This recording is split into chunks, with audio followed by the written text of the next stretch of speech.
Good morning, y'all. Here we're going to do a clutch change, clutch pack change. Just going to show the steps and going through. There's a couple little not nitpick, but little tips along the way. And just never know. There might be somebody out there who's never done it before and like to learn how to do it. Tools needed. I got a pair of needle nose pliers to remove the brake pedal spring, an impact to remove 8mm bolts to hold the clutch cover on, and the 8mm inside that hold the pressure plate down. Impact you should only use on disassembly, not reassembly. You don't want to torque it too much. Sometimes you want to do proper torque specifications. Here we are. So I've been away for a little while, just China flu, crazy stuff going on. But here we are. Just going to do a little video tip here, and please subscribe and like my videos, and spread them out to your buddies and share them. So, all right, we'll proceed here. So, like I said, first thing to do, I'm going to remove my brake spring.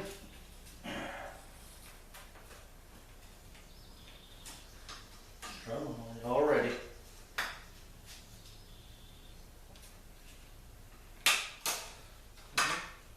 That way it gets out of the way good, so you can get that bottom bolt.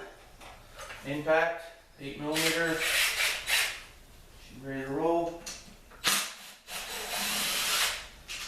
I kind of like to leave the bolts where just remember where they're supposed to be. A couple of them are shorter, longer, they're different lengths. So you make sure that when you go back to assemble it back, you got the right bolt in the right hole. Be real careful when you take the actual clutch cover off, that you don't, like KTM Husky, you don't damage the rubber gasket, O-ring gasket. Be real careful you don't tear it or there's any rips, so you won't have any leaks later on down the road. About the same length. Alright, I'm going to pop the cover off. Ooh.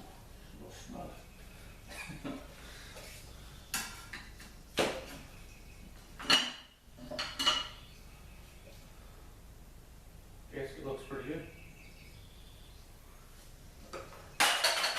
So we got the 6 bolts here inside, pressure plate and whatnot. Real easy, just take these off.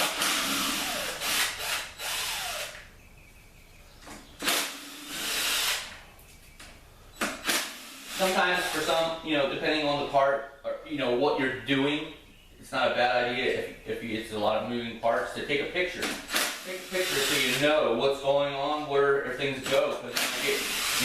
And I always try and lay it out in the order it came off. The newer clutches are a little different than they used to be back in the day, so there's a little bit more, in my opinion, moving parts. Be real easy. Wave washer, what I call the wave washer. Like I said, that's going to come off. That comes off like that. Lay that down, face down.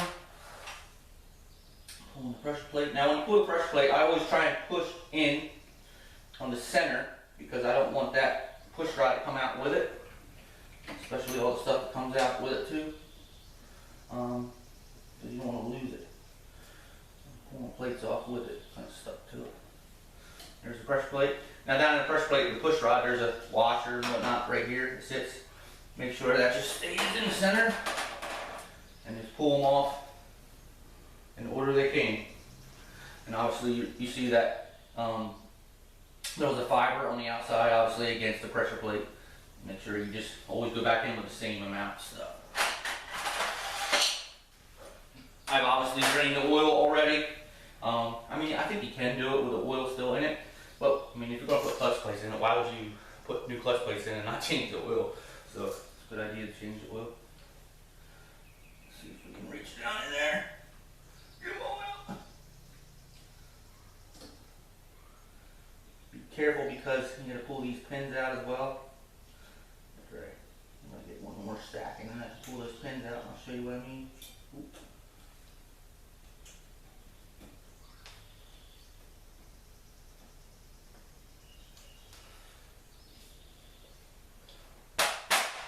these little pins on the newer bikes, actually that hold the steel plates in place. So before you get too far into it by pulling plates out, make sure you pull them out. They don't drop down in the motor, fall apart, falling down into the case. It's not cool.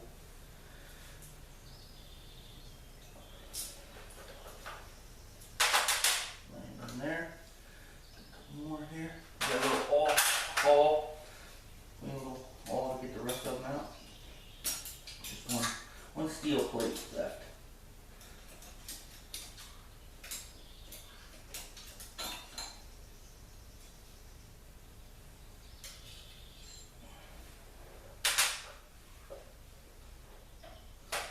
This is the thing that's I think it's weird.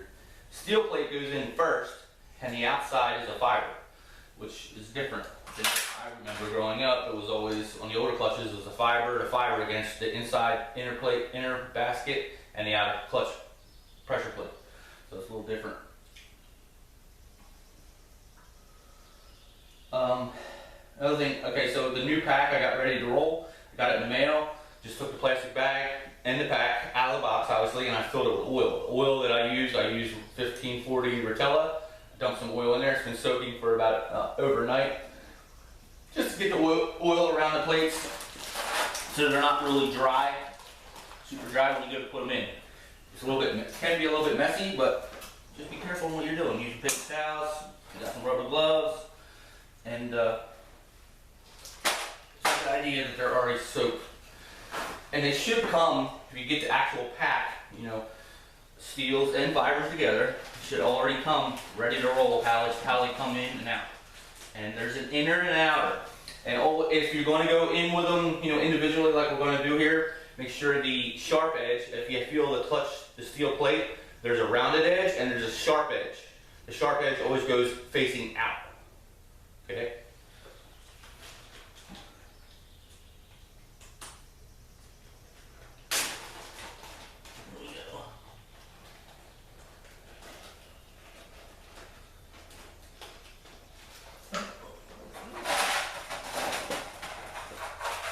Sunday morning here, doing this before I get to go ride with my buddies, so I'm kind of excited.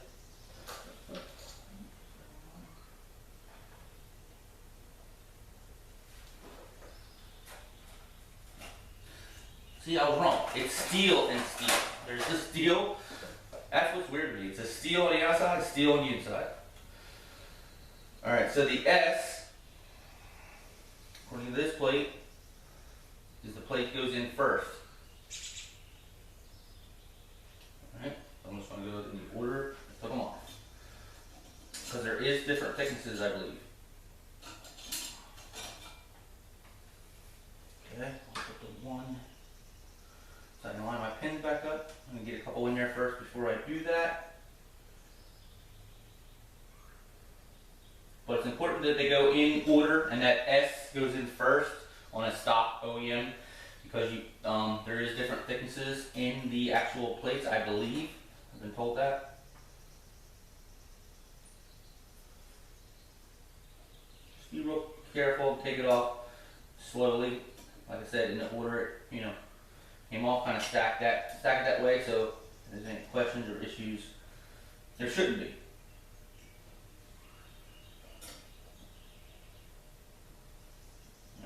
I'm going to try and throw my pins in real quick.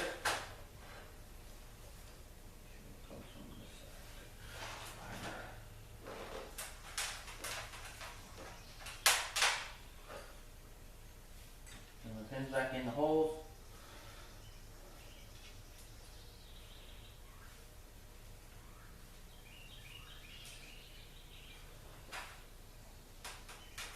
It's got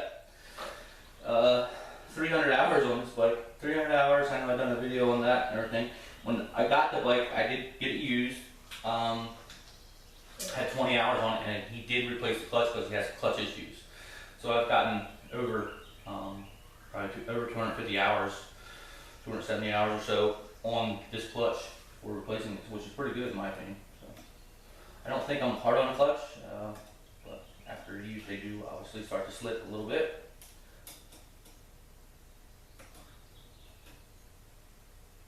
Used to be real hard on the clutch, not as much these days.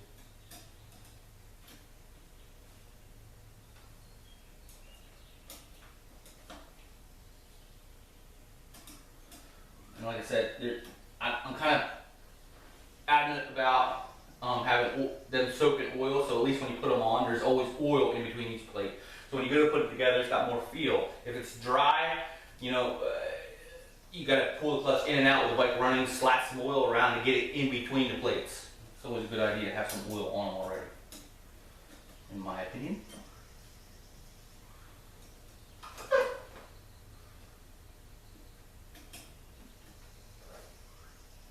It's still funky to me how a steel is the outer and the inner. Usually you would think a fiber would be grabbing against the plate. So the clutches are so different these days. Don't know the reason why. Okay, so I'm good there. Now I'm going to lay the pressure plate back on the side pressure plate. Make sure this is all still intact. The actual inside push rod and all that. It's important. I've made dumb mistakes in the past where I forgot to put that back in and I take it all back apart. But if you just leave it laid in there, you're always good. So make sure it lines up with these pins because these little holes got to support that pin. Okay. All right. Now just side washer. Whoa, buddy.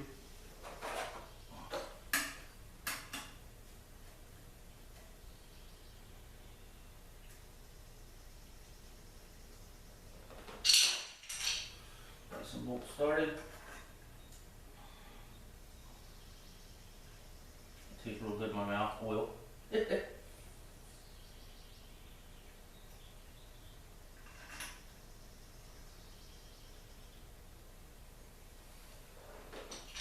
Pumped to go riding today. Like I said, Sunday. Hooking up with one of my old buddies and his kids. And we're gonna go do some riding. And it rained a little bit last night, and the weather is supposed to be awesome. I'm pretty pumped about riding today. All you guys that are watching can understand. Rain is a good thing. I think it's a country song, isn't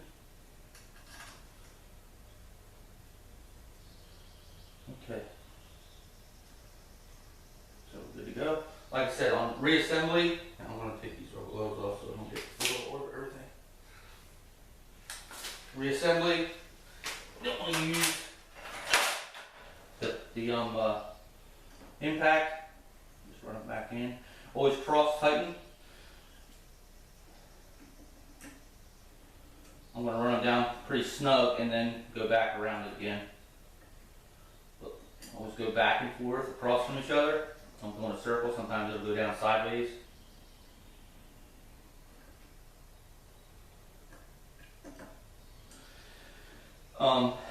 Yes, there is a torquing specification. You should torque these. I've never had an issue. I just use the torque in my wrist, but it's a joke. But just as long as they're good and tight, go back and forth across from each other, and then double check. Go around one more time, double check. You usually shouldn't have an issue at all. So, okay, so we're going to torque it down, back and forth.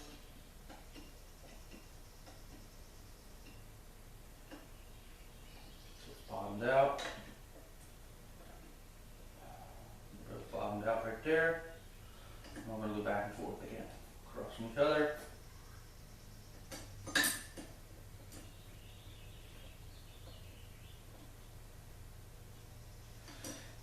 One tip I also wanted to mention was it's a good idea, anytime, and I've mentioned this before in tips, when you start your bike up cold, you rolled out of the garage, you rolled off the truck or whatever, the bike's been sitting, it's been cold. So all the oil runs off the plates and sits in the bottom of the case. I was taught and learned a long time ago, while you're sitting there warming your bike up in neutral, pull the clutch in and out as the bike's running. Pulling the clutch in and out, obviously push the clutch plates back and forth together, but because they go away from each other, it allows oil that's sliding around the case as the bike's running to get down in between the clutch plates. A lot of times that'll make it easier just to warm the clutch up. Plus, when you go to, you ever notice sometimes if you don't do that and it's cold, you pull the clutch in, you put the bike in gear, and the thing just lunges forward and stalls. A lot of times it's because there's no oil to build up that friction and it just slips and jumps into gear, or you need a clutch. But it's a good idea to get in the habit of when you're warming your bike up in neutral, just pull the clutch in and out, opens the clutch pack up, and gets oil in between the plates. So, something I learned a long time ago.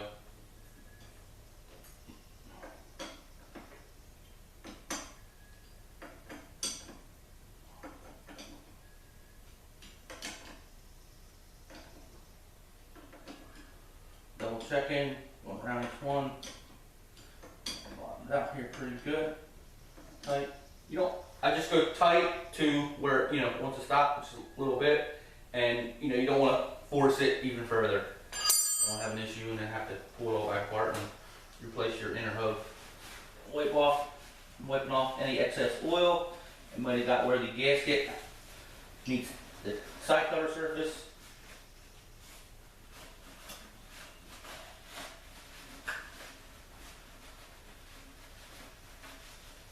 Like I said, I run Rotella. That's all I've ever ran. It's funny because we ran it in 4 strokes for a long time, and because it's cheap, but it does work well. I know a lot of people run it, and I remember then we actually started running 2 strokes again for a brief period after running 4 strokes, and it was relayed to me that it actually works in a 2-stroke as well. We were running in 2 strokes, had no issues, and it's funny because like a KTM Husky, a lot of times their transmissions, European bike compared to a Jap bike, their transmissions are a little bit more notchy and stuff. You can never find neutral and always issues with that.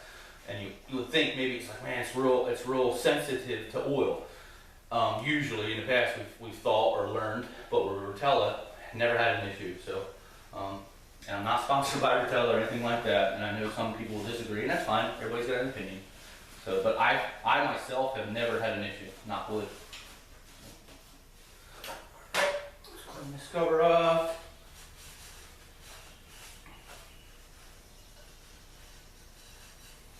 Finish my cup of coffee and go right.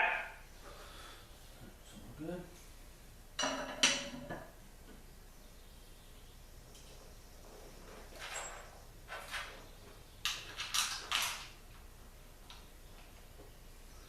Just running the bolts down the top holes where they came from. And again, like I said, I'm not going to use the impact to assemble. It's only disassemble. Taking it apart. Got some bark down in that bolt.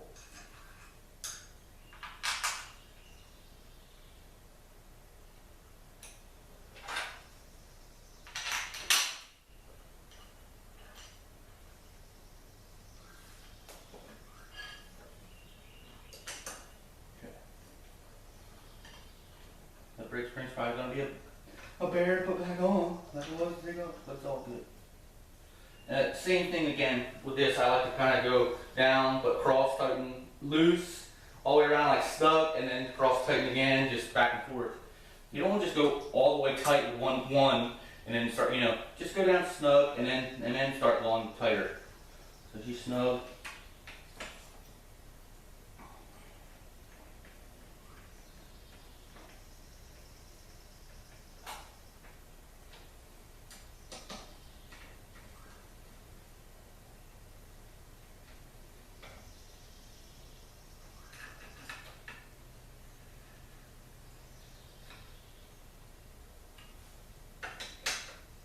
Okay, now they're all snug, so I'm going to go back and cross tighten, just snug. All just in my hand, just a couple fingers on the key handle, nothing crazy. Because on a case it is easy to pull threads by over tightening. So, alright, so let's take back and forth here. Now I'm just going to go around one last go around. Alright, pretty snug.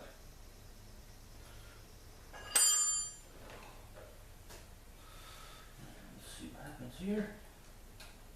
Might get lucky and ready to go.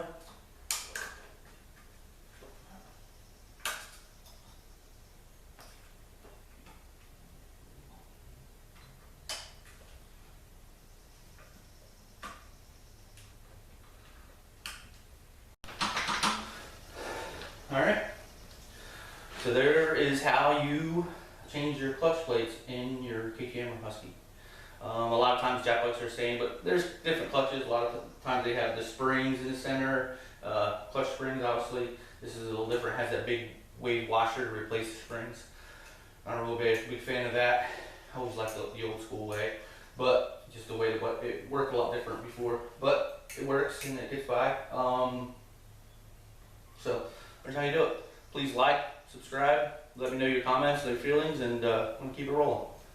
Have a good Sunday, everyone riding. Thanks, guys.